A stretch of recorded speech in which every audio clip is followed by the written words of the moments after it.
Alright, the third house, my favorite house out of all the houses, which is the learning and communications.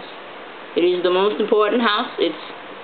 Each sign has its own quality, its own style of communicating. I'm going to talk to you about the style of communicating in the form of a Cancer.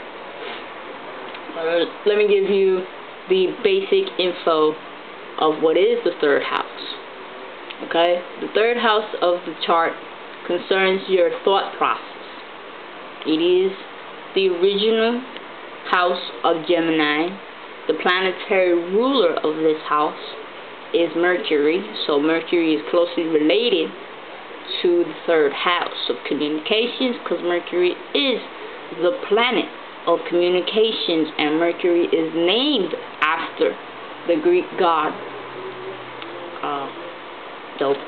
Hermes, who in Greek mythology was the Greek god he was the Greek god of the messenger. He was a vital, role for the gods to project their messages towards the humans. So that's why the third house is related to Mercury. And to Gemini, because Geminis love to communicate. Geminis are very, very talkative. They can't seem to shut up. I didn't mean it in a rude way, but it's true. Okay, so as I was saying, okay, here we go. Is your thought process and how you relate to others in your formative years. Your early environment and relationships. It deals with subjects as writing, news, communication, and speech. Learning to deal with the world accordingly.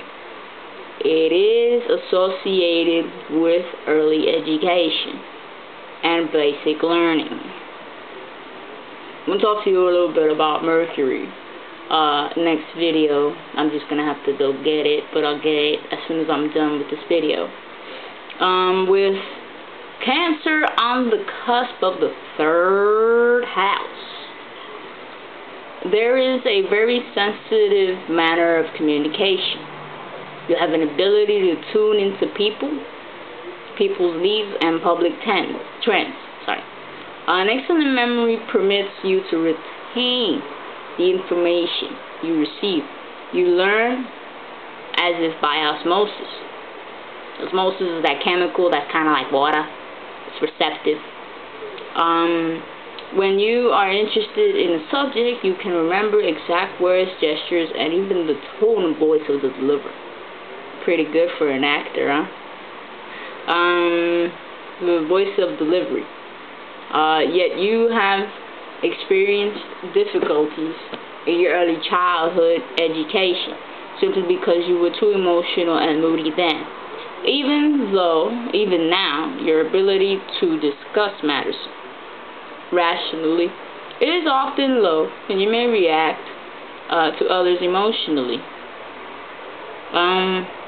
During your early years, you may have been close and very protective of any brother and sister. The influence of Cancer in the third house denotes close and emotional ties to the immediate family. You place solicitous attention to those with whom you feel a close relationship. It's kind of like, okay, I feel a little bit obsessed, Nah, but I'm playing. You know what I mean? Swerve. Alrighty. Let's go get that Mercury in Cancer. That's another planet I'm going to talk to you about.